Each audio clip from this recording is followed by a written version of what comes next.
Pag nakita na, maaaring tumayo, 1 Thessalonians chapter 4. Yung binasa natin kanina, yun din po yung ating basahin.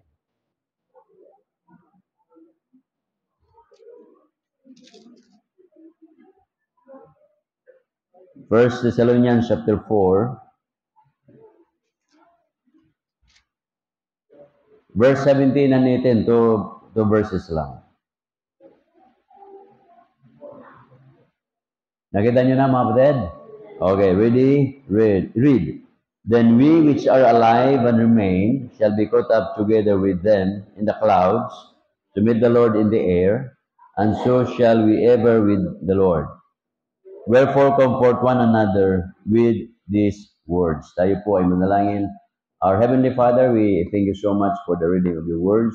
Bless us, encourage us, Father, that we will not depart out of this place without you speaking to our individual hearts. I pray, dear Father, na kayo po magpala sa bawat isa namin.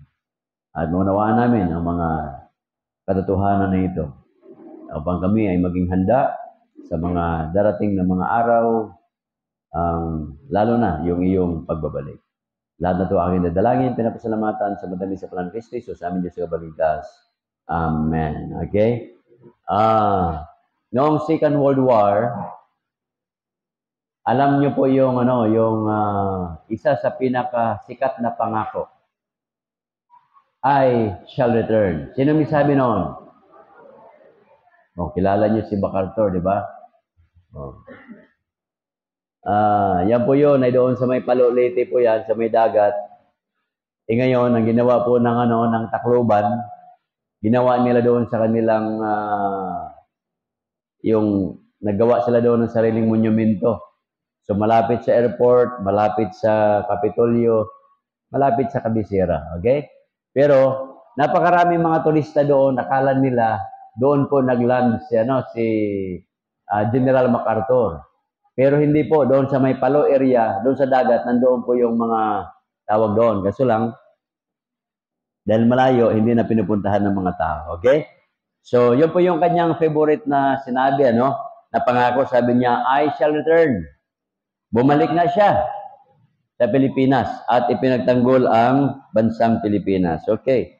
Marami pong haka-haka at mga kwento, pero may katotohanan naman. Itong si General MacArthur, nung siya po ay pumunta ng nakipaggera sa Japan, naghulog siya doon ng mga Bible sa lugar nila.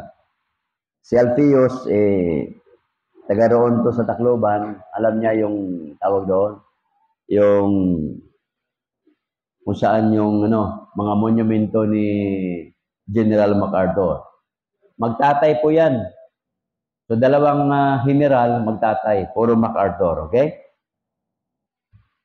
Alam niyo mga kapatid, ang Biblia ho natin, meron po itong 1,189 chapters. Alam niyo po, around 400 chapters sa Biblia, it speaks of prophecy. Ibig sabihin hula, mga bagay na darating. So, ang hinihintay po natin ay ang pagdating ng ating Panginoong Jesucristo. Tingnan nyo ha, hinihintay natin na kukunin tayo ng Panginoon. So, yung pagkuha ng Panginoon, pagdating ng Panginoon, dalawa po yan. Una ay sa alapaap, ang tawag po niyan rapture. Pangalawa po, mag-touchdown siya sa lupa. So, yung una muna ang pag-aralan natin about events. Kanina, we discussed about the rapture of the church. Ngayon naman, we are going to talk about the events of Christ's second coming. So, rapture pa rin. Part 1 po ito. Yung word na yon rapture, ay galing po kanina sa pinag-aralan po natin sa Sunday School. Galing po yan sa salitang rapere or rapere, na ang ibig sabihin nito ay caught up in snatch. Okay? Para bang ganito, halimbawa lang kayo ay merong mga box doon sa bahay ninyo, tool box, nagalo-halo po yung mga thumbtacks, mga paperclip, mga blade, nagalo-halo doon, at saka yung mga screw, naghalo na rin yung tawag doon, mga pako. Doon sa box na yan, darating ang panahon magkaroon ng moist yan at kakalawangin. Here comes, nandito ka, kukuha ka ng malaking magnet at imamagnet mo yan. Okay? imamagnet mo. So, ibig sabihin, yung nasa taas, yun po yung una, literally, una mamagnet. Depende sa size, kasi pag halimbawa lang, screwdriver, hindi naman kaya yon. Kung ang magnet mo, ganito lang kalaki, maliban lang kung magnet mo kasi laki na kaldero, no? Takip na kaldero. Pero kung ganito lang kaliit, hindi kalaki, yung kaya lang niya ma-snatch. Ibig sabihin noon, parang ganun po ang mangyari. Darating ang Panginoon, kukunin tayo, caught up po ang tawag noon. Caught up, pataas. Kasi yung snatch, pag ganon. So tayo naman, kukunin ng Diyos, pataas. Yun po yung tinatawag na theological term, rapture. Okay. Ngayon, doon sa box na yon, mayroong mga pako doon na kinakalawang. Ito ha, makinig kayo maigi. Doon papasok yung tinatawag na partial tribulation rapture. Kasi mayroong 4 na theory. So yung una ay partial. Sabi nga doon sa box, pag nilagyan mo na magnet, nakuha lahat ng mga bakal doon, pero yung kinalawang, hindi po yan makukuha. Kasi nakadikit doon. Ang prinsipyo, yung mga Kristiyanong namuhay sa mundo, yung mga Kristiyanong makasalanan, hindi kaagad ma-rapture kasi nga nakadikit sa mundo. Ba, okay yun, ano? Kaya dapat mga kapatid, pero yun, yung doktrina na yan ay walang katotohanan. Kasi nga, whether ikaw ay faithful, whether ikaw ay makasalanan, whether ikaw ay hindi soul winner, hindi giver, kahit hindi ka gaanong pala simba, hindi ka naka-attend sa choir, hindi ka nakapag-soul winning, kukunin ka ng Panginoon. Kasi ang pagdating ng Panginoon, lahat ng tumanggap mula noong unang siglo hanggang ngayon, kung ngayon man darating ang Panginoon, kukunin lahat yan. Okay? Yun po mabadid. So, merong teorya, una is partial, tribulation, rapture. Pangalawa, yung tinatawag na mid-trib. Ang ibig sabihin ng mid-tribulation rapture, ito yun. Kung ito yung 7 years tribulation, mula dito, 1 to 7, yung 3.5 years, ganito po yan.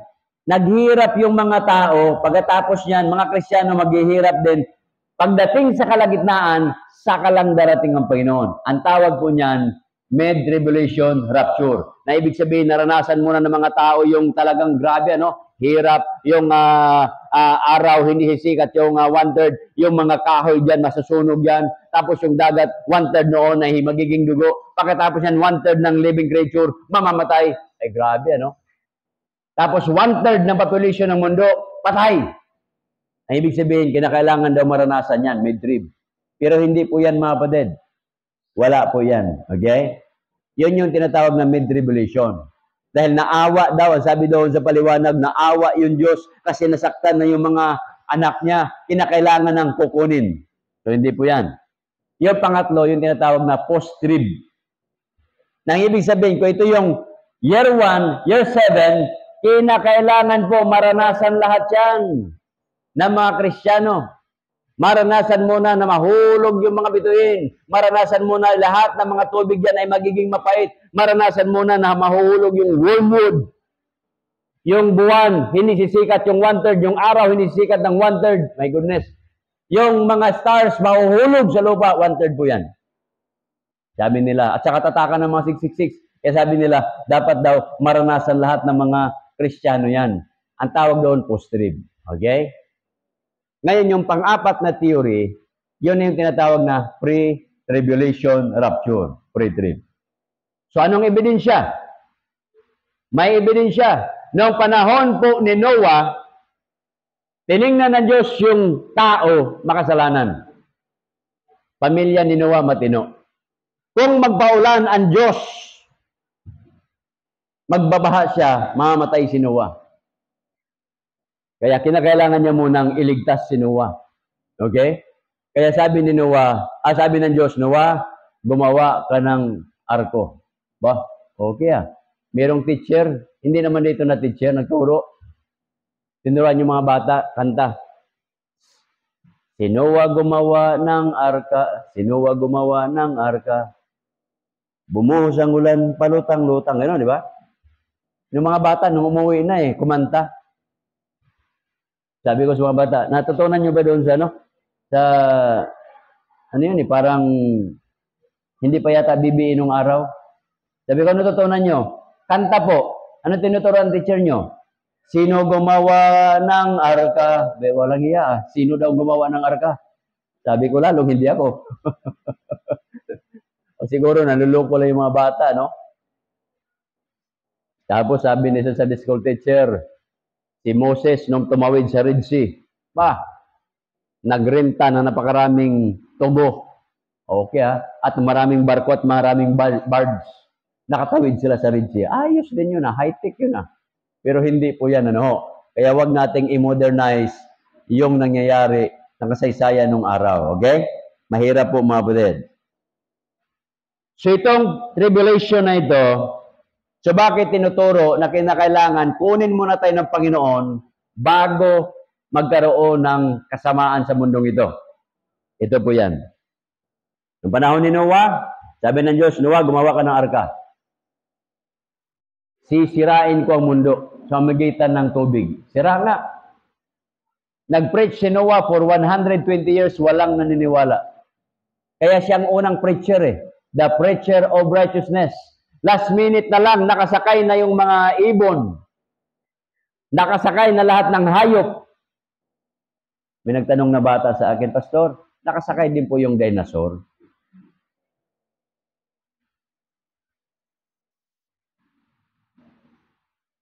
Ano yung sa karton na dinosaur ang pangalan nun? See? Ano yung dinosaur dyan? Barney. Kaya ang sagot ko sa kanya, si Barney. Si Barney. Ay, wala na iba, di ba? Kasi ang tanong niya, Pastor, meron bang dinosaur nakasakay sa Noah, kay Noah? Yung sagot ko si Barney. Kasi hanggang ngayon sikat Okay.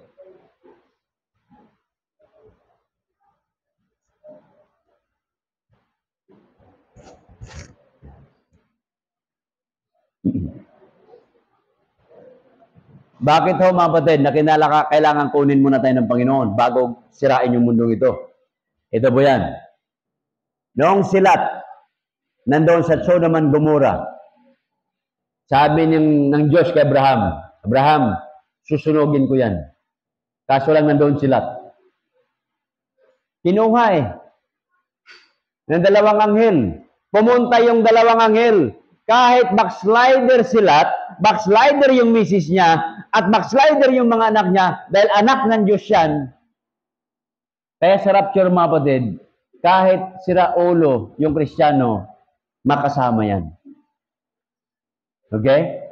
Walang pipiliin ng Panginoon. Backslider ka, hindi maganda buhay mo, kukunin ka ng Panginoon. Yun po yan.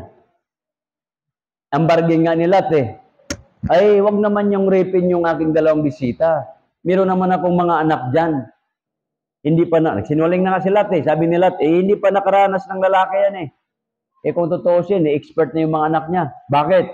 Kasi nung nasa bundok na sila, nirape nga yung tatay nila nirape yung tatay nila. Kaya yun po yan. Ngayon, itong mundo na ito, alam nyo, mga kapatid, kung meron mang matinong Kristiyano, tayo yun.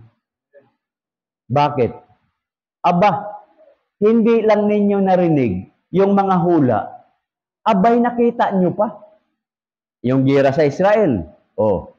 Nandyan na. Fulfillment yan. Saan yan? Pag binasaw nyo yung Amos 1:7, di ba? Tingnan nyo. Amos 1:7. Anong sabi ng Amos 1:7?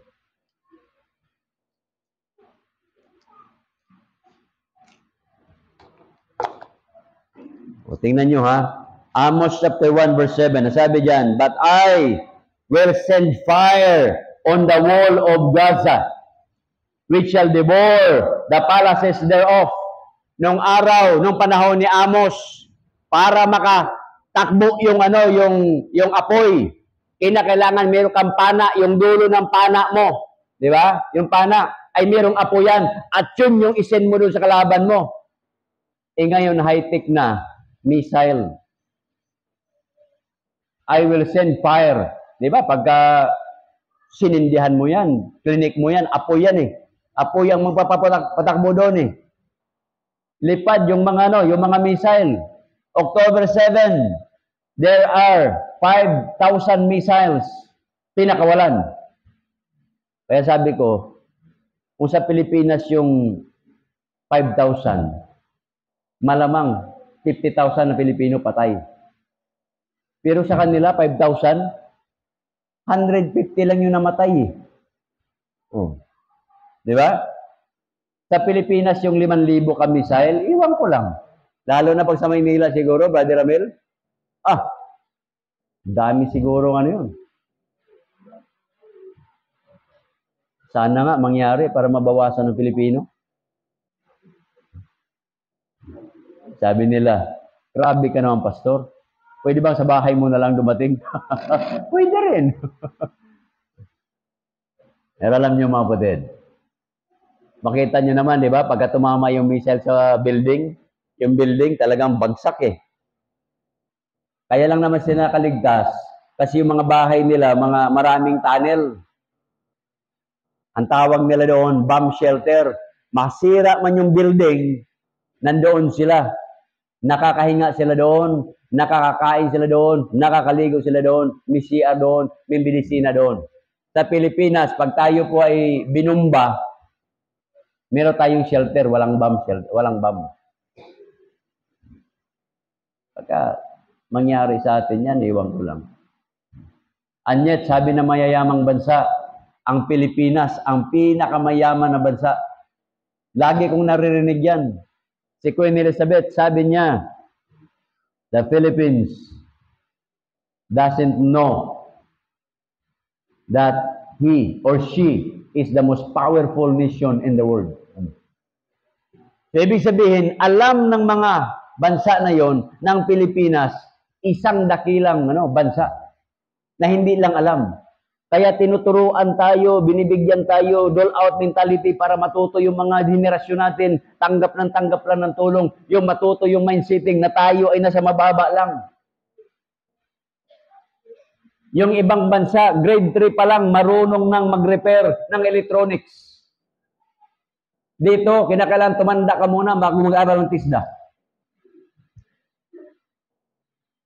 Sabi ko talaga naman.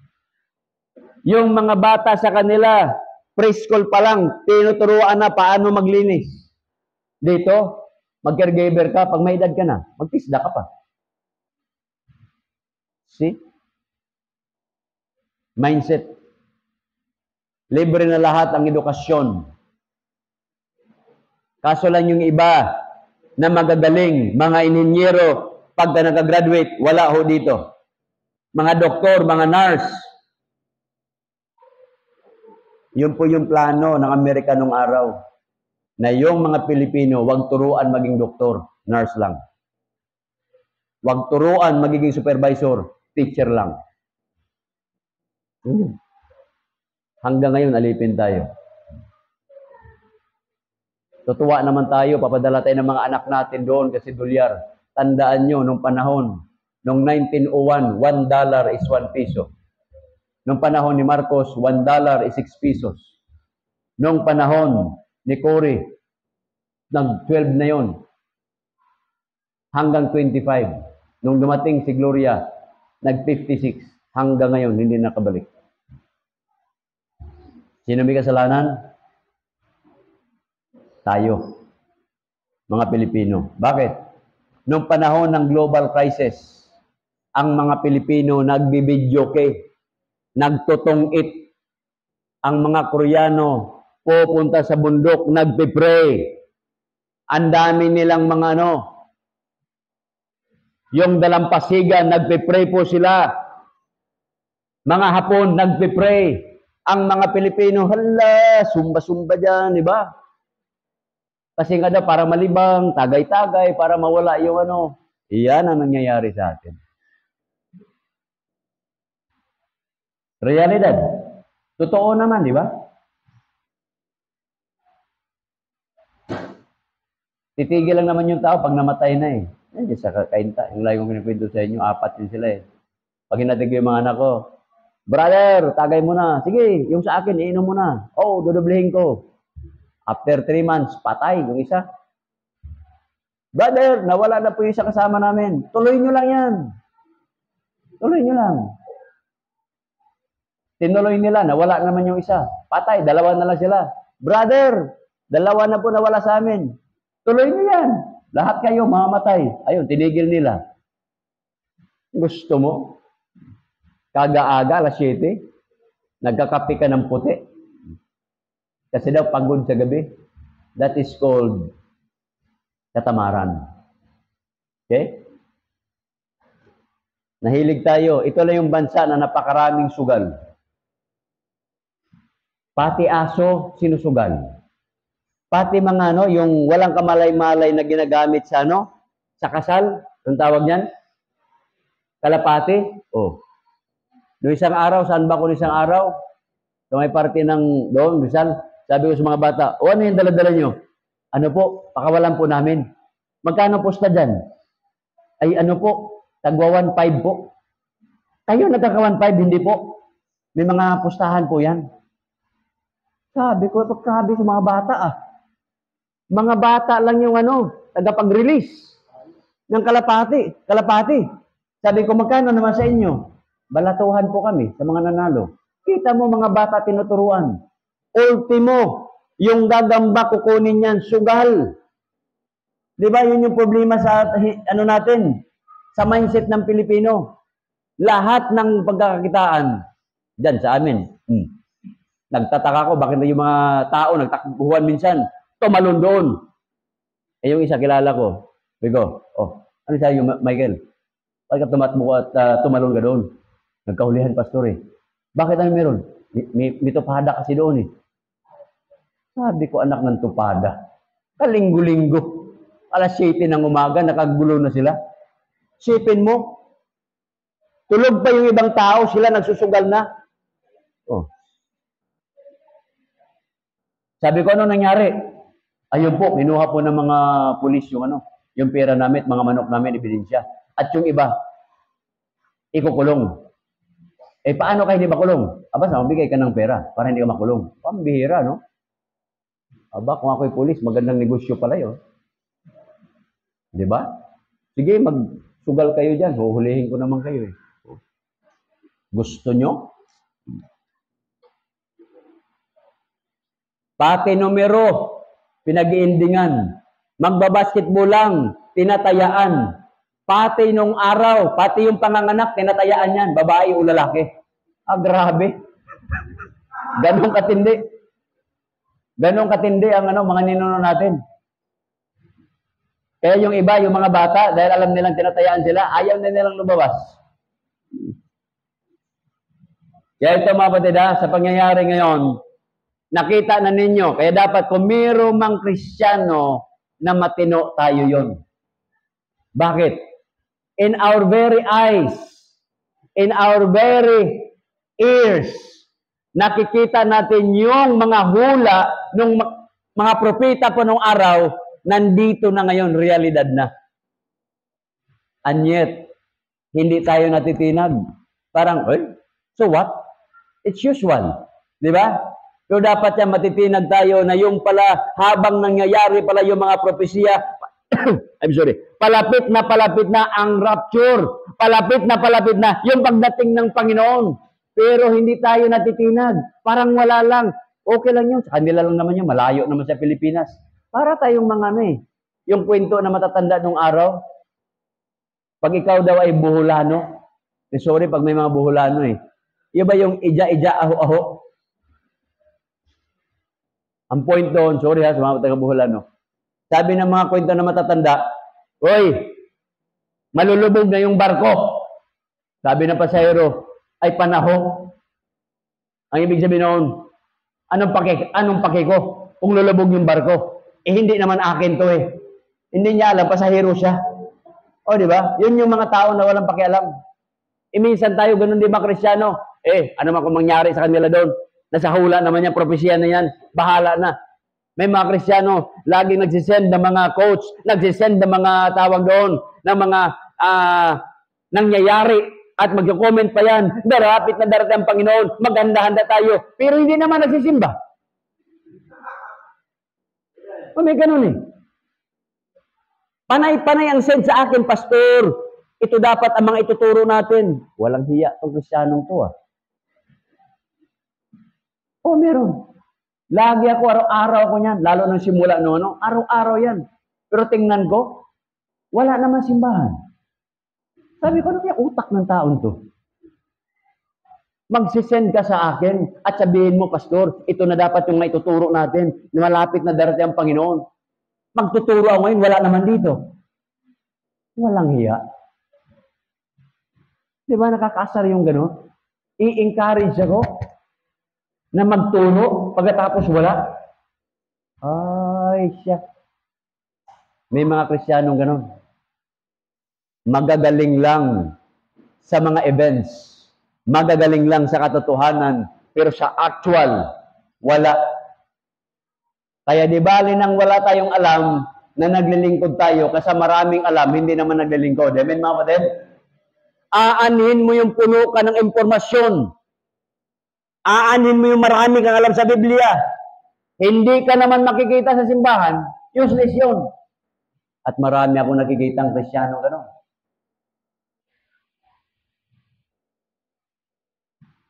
Mas worse pa, may mga Kristiyano ngayon, walang pastor-pastor, walang misyon-missionary. Lahat tayo, mga anak ng Diyos. Aba, okay ah. Sabi ko, ayos ka. Sinagot ko, walang tatay-tatay, walang nanay-nanay, walang anak-anak, pareha tayo mga tao. Okay ba sa iyo yun? Hindi makapagsalita eh. Ang tatay at tatay, at kailanman ang tatay hindi magiging nanay. Ang nanay-nanay at kailanman hindi maging tatay yan. Ang tatay-tatay hindi kailanman magiging anak yan. Kasi prescribe yan. Mundo ho ito. Okay? Merong tinatawag na roles.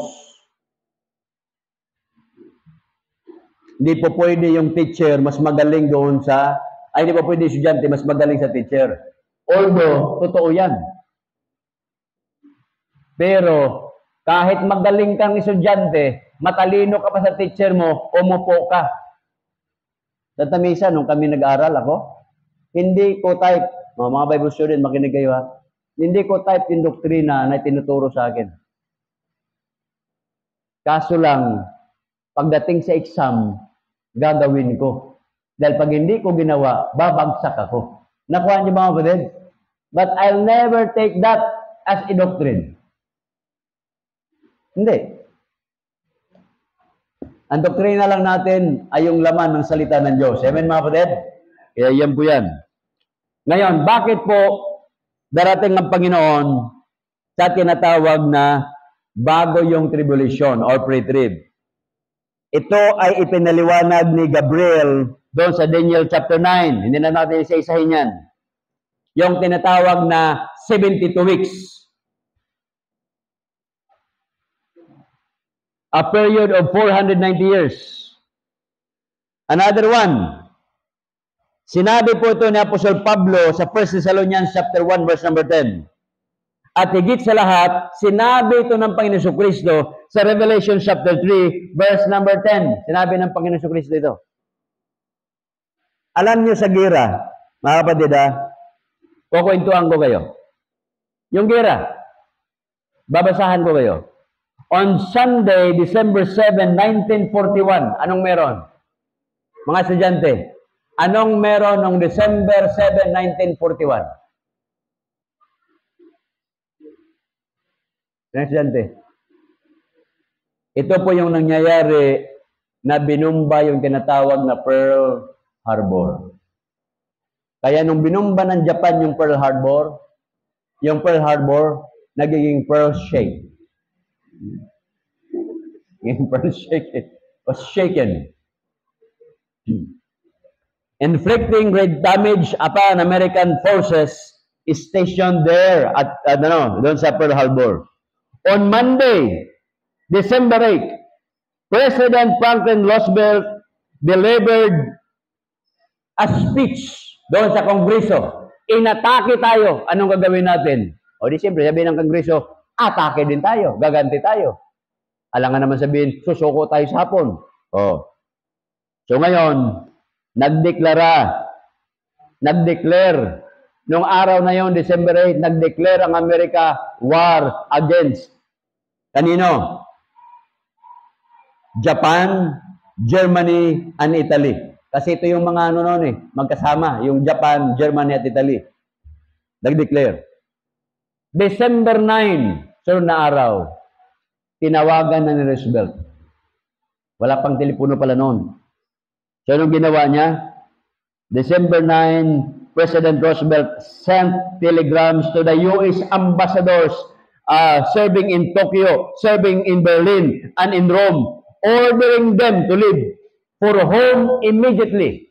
Nagtelegrama, umalis na kayo dyan, agad-agad.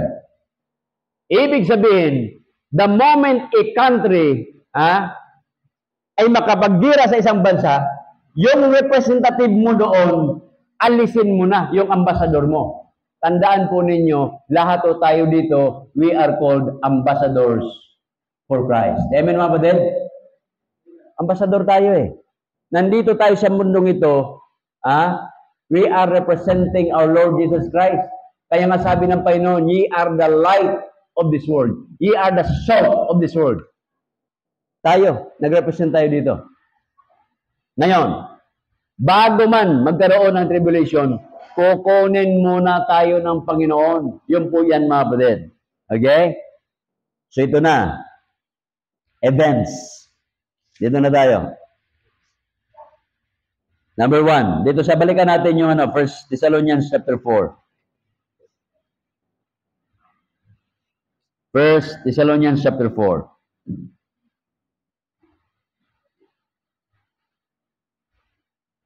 Verse number 16. For the Lord himself shall descend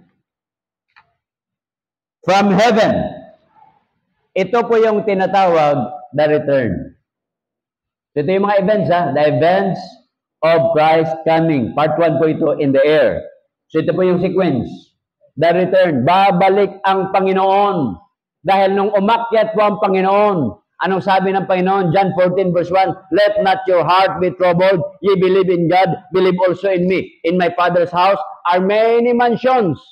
If it were not so, kung hindi pa kasya, kung kulang man yan, I would have told you, I will go and prepare a place for you. So bawat sa atin, mayroong mansion doon, may lugar.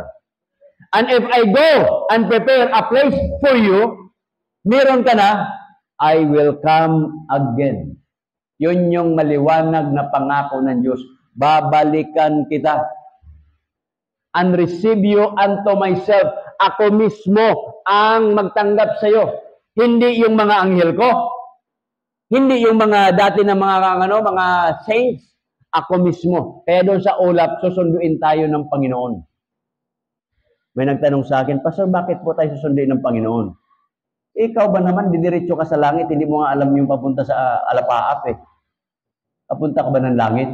O, maliligaw tayo doon Pagdating mo sa paap, di nakataas ka na. O, kita mo na yung Pilipinas, kita mo na yung Japan, kita mo na yung Korea, di ba? Nasa alapaap ka na kita mo na Para ba yung sumakay ka ng aeroplano, pag aeroplano mo, video mag-take off na yan, makikita mo na muna yung buong Metro Manila. Kasunod doon, makikita mo na yung buong tawag doon, NCR. Pag lumayo-layo ka, makikita mo na yung magkakalapit na di ba? Kung lumayo ka pa, nasa 40,000 o 42,000 feet above sea level ka na, layo na noon. Mga laglagan na yung mga oxygen, di ba? O, nandoon ka. Okay, tangkita mo na. Oh, nandoon pala ang Maynila. Oh, nandito pala sa baba yung Visayas. Nandoon ang Mindanao. Oh, kita mo yan. Akala mo yung mga spy plane natin, lumilipad yan, yung maliit na lumilipad, nandun sa taas, na gumaganon lang. Spy plane yun. Walang ginagawa yan, kundi, gaganon-ganon lang yun Magtataka kayo, bakit mayroong aeroplano doon sa taas? Ano kaya ginagawa noon? Nagtingin-tingin lang yun, tinitingnan ko, nandoon na ba yung China, lumalapit na ba yung ganito? Tinitingnan nila yon. Mga images lang yon, kinukuha lang doon. Spy plane po ang tawag doon. Kaso lang Pilipino, meron din mga spy plane sa gabi. Yung mga nakasakay sa walis dingting. Sabi nila, di ba? Marami raw doon sa ano. Kawawa naman yung taga doon. Okay. So the return. Sabi ng Panginoon, for the Lord Himself shall descend. Okay? So darating ang Panginoon. Yung pangako ng Panginoon, I will come again. Ito na po yan, pagdating ng rapture. Fulfillment ng kanyang pangako. Pangalawa, the resurrection. Yung pagkabuhay muli. Bakit? Sino ba yung mga bubuhayin muli? Ang nakalagay po dyan, verse number 16. Nakalagay dyan, and the dead in Christ shall rise first. Yung mga namatay, bubuhayin muna yan ng Panginoon. Yung mahal nyo sa buhay na kinuha ng Panginoon, kukunin ng Diyos yan. Yung lolo ko, kukunin ng Diyos yun. Yung nanay ko, kukunin ng Diyos yun. Bubuksan niya mga libingan na yan.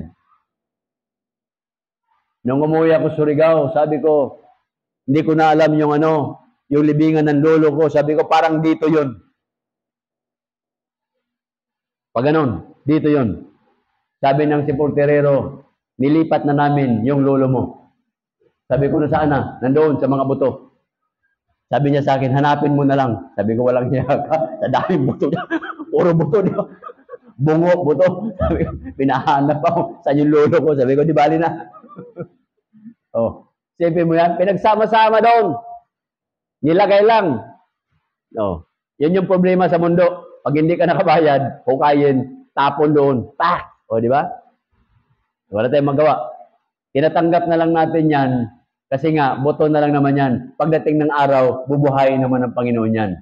Yung pila-pilang buto doon na napakarami, biglang gagalaw yan.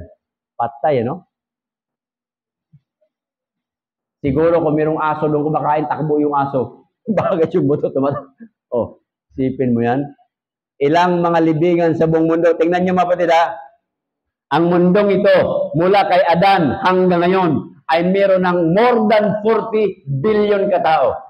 Ang nabuhay ngayon ay 7.8 billion. Almost 8 billion. Ibig sabihin, 33 billion na yung namatay. Sa 33 billion, ilan yung mga nakalibing? Bubukas yan. Yung mga naluno doon sa karagatan, mga buto nila sa ilalim, aakyat yan. Yung mga nasa Bermuda Triangle na sinasabi nila, aakyat yan. Isipin nyo, lahat ng mga libingan sa buong mundo, mga buksan yan. Kasi yun ang sabi ng Panginoon, the dead in Christ shall rise first. Bubuhayin yan. Yun po yan, mga kapatid, the resurrection. Isipin mo, kung yan ay tawag doon, pista ng mga patay, nandoon ka, biglang mabuksan yung pero hindi naman siguro darating ang Panginoon, pista ng mga patay. Magkaroon ng global chaos yan. Di ba? Magkaroon ng global chaos, isipin mo. Sabi ng Maynila, bawal ho magdala ng patalin sa sementeryo kasi hindi naman po ito slaughterhouse. Bawal magdala ng karaoke sa sementeryo kasi hindi naman ito party. Bawal magdala ng pagkain sa sementeryo kasi hindi naman pista. Okay rin, sabi ko, okay rin yung Manila, Oh. At bawal na bawal kayong mag-ingay kasi hindi naman ito dispuhan. At wag na wag kayong magdala ng mga inumin kasi hindi naman ito beer house. Tandaan po ninyo, kayo po'y dadalaw sa sementeryo. Bay, okay rin, Magandang patalastas, Natutuwa lang ako. Ayan po yan, mabuded. Resurrection.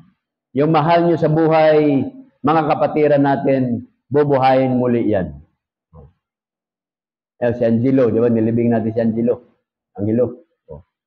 Bubuhayin yun.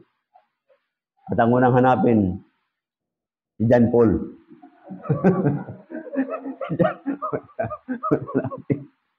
Biro lang yun. Biro lang. Okay. Another one. Events, ano? Pangalawa, rapture, pangatlo, rapture. The return, the resurrection, the rapture. Ito na yan. Ang sabi po sa verse 17, then we which are alive and remain shall be caught up. Doon papasok yung rapture. Kukunin ho tayo ng Panginoon pataas. Saan tayo dalhin? Hindi po doon sa outer space. Nakalagay dyan, caught up with them together in the clouds. Dyan lang sa lapaap na yan.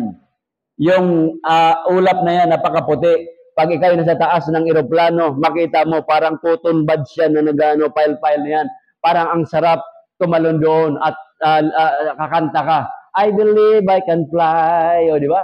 Ang sarap niyan pag nasa taas ka. Pero pag lumagpas ka dyan, diretso ka sa lupa. Ganun po yan, mga kapatid. The dead in Christ shall rise first. Then we which are alive and remain shall be caught up together with them in the clouds to meet the Lord in the air. Nandyan tayo, dito sa lupa, meron tayong tinatawag na gravity. Ikaw po ay hindi lulutang po dito. Pero pagdating doon, nakakalakad ka dyan. There is no more gravitational force. Wala na yung puwersa na ikaw ay ibababa. Nakakalakad ka na dyan. Kaya pagdating ng araw, yung mga Kristiyanong hindi gala, magiging gala yan. Brad, punta muna tayo sa Pluto. Mabihira, no? Punta sa Pluto. Mag-selfie muna tayo doon. Brad, saan ka? Nandito kami sa Mars. O saan ka, Brad? Andito, napakainit pala ng Mercury. O, di ba? Sipin mo, bibisitahin mo yung mga lugar. Dito, yung hinulugang taktak, hindi mo bisita dyan. Pagdating ng araw, yung outer space, mabibisita mo yan. Yung sa Davao, sabi niya, hindi ko na kailangan yan. Nandito ang New Jerusalem. Okay ah. Kasi pag nandoon daw tayo sa Himpapawid, magkakaligaw-ligaw daw tayo. Paano tayo makakaligaw? Mga anak tayo ng Diyos. Sabi mga kapatid, kaya yun po yung pagkakaiba sa hindi totoong anak ng Diyos. So rapture po yan. Another one. Verse 17 pa rin. To meet the Lord in the air. Ang ibig sabihin nito, the greatest reunion. Merong reunion dyan. You will be reunited with your family members, loved ones, mga mahal mo sa buhay. Namimiss mo dito, binibisita mo sa sementeryo. Pagdating ng araw, hindi na sementeryo ang bibisitahin mo, makikita mo na siya actual. Ano nyo mga kapatid? Reunion. You will be reunited with your friends. You will be reunited with your loved ones. You will be reunited with your cousins. But higit sa lahat, you will be reunited with our Lord Jesus Christ. First day in heaven, nandyan makikita mo ang Panginoon. Okay? First day in heaven. Then last, verse number 18. Wherefore comfort one another with these words. Habang nandito tayo, sabi ni Pablo, comfort ye one another with these words. Kayo po ay magpalakasan, kayo po ay mag-encourage sa bawat isa sa mga salita po na ito nagmula sa Biblia. Ito po yung tinatawag na one of the greatest reassurance. Meron na tayong assurance ng kaligtasan natin, na tayo someday, sa langit tayo papunta. Pero sa talatang yan, kinakailangan magpalakasan tayo. Ang tawag po niyan, reassurance. Dumarating sa buhay, nangihina tayo. Dumarating sa buhay na parang lugmok na lugmok tayo. At para bang wala na tayong kasiguraduhan. Pero ang salita ng Diyos ay laging nagbibigay ng kasiguraduhan. Para bang wala na tayong lakas. Kaya sabi ng Panginoon, ang salitang ito, magbibigay sa iyo ng lakas. Kaya nakalagay dyan, comfort ye one another with these words. Tumayo po tayo at tayo po ay manalangin. Heavenly Father, we thank you so much. Sa mga paalala po ninyo, we know for sure na kayo po ay darating imminent. Any moment.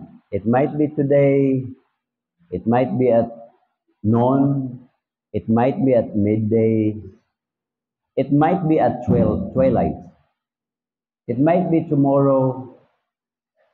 We don't know. But help us, O Father, to wait for your return, patiently and faithfully.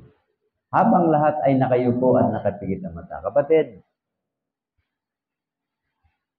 ayusin natin buhay natin. Ayusin natin yung pagkakristyano natin. Kasi, maiksi na lang naman yung buhay natin eh. Maiksi na nga yung buhay natin. Abay, gamitin na natin yan sa paghihintay sa Panginoon. And while waiting for the Lord, habang hinihintay natin ang pagdating ng Panginoon, dapat excited ka mag-church. Dapat excited ka magbigay ng mga awitin sa Panginoon. Excited ka mag-soul winning. Excited ka mag-Bible study. Lahat excited ka. Higit sa lahat, excited ka magbasa ng Biblia. Nandoon yung high moral mo. High in spirit. Because you know for sure, Jesus is coming soon.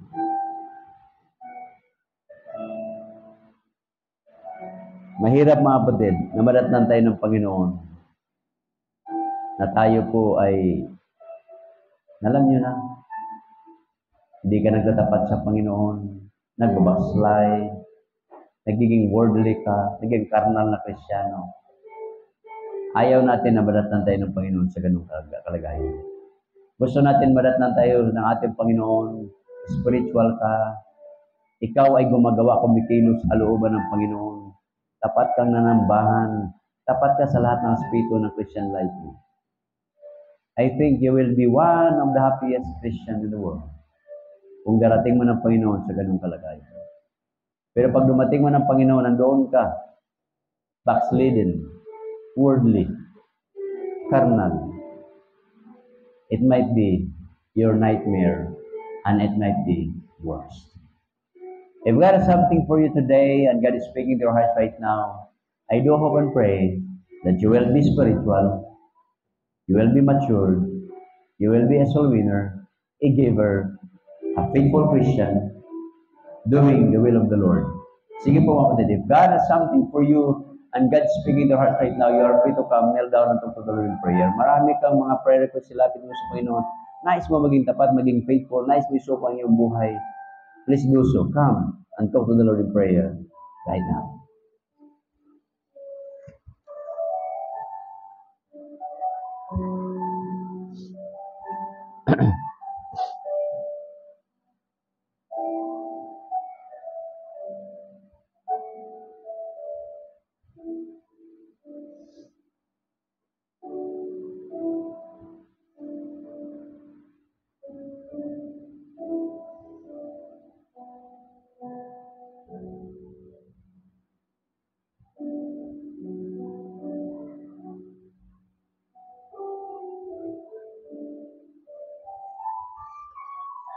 Thank you, Father, for your reminders to us. Thank you for your words.